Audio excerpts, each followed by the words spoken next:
Bocah Ketriwal. Panglimbang 5 menit dina Kemis Pahing tanggal 6 November tahun 2020. Kapethik saka Injil Lukas bab 15 ayat 1 tekan ayat 10.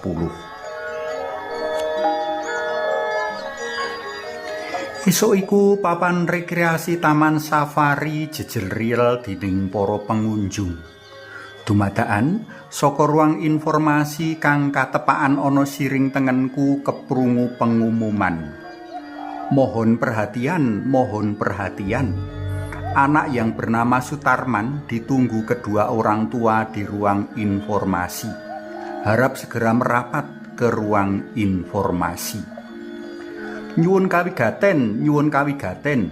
Bocah sing jenenge Sutarman utawa Tarman ditunggu bapak lan ibu ing ruang informasi.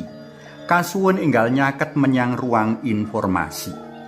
Kasusul swara mingsek-mingsek sawijining wanita. Tarman, kowe ana ngendi le? Bapak ibumu bingung goleki kowe. Iki bapak ibumu nunggu ing ruang informasi. Ralet suwe ana bocah dituntun sawijining wong wadon mlaku tumuju ruang informasi. Para sing digoleki teka, si ibu gage mlayu mapak si bocah. Karo ngruket lan ngambungi si bocah si ibu kondo. Kowe iki menyang ngendi wae to, Le? Bapak ibumu judeg goleki. Ki terketu ngendi-ngendi lan telesep ing antarane wong akeh mengsa ora ketemu. Si bocah amung nangis karo ngruket biyunge. Kaya dene Papa Biyung ing Cecala padha rumangsa banget kelangan marang anake kang ketriwal, kaya mengkono Allah yang Rama ing swarga. Panjenengane ora ngersakake ana umat dalem kang ketriwal alias bedal saka dawuh lan pakon dalem. Panjenengane ngersakake kabeh umat dalem slamet dene kang bedal padha bali martobat. Mula panjenengane banjur ngutus Sri Yesus Kristus putra dalem tedhak ana donya kanggo nglari goleki umat dalem kang padha ketriwal mau.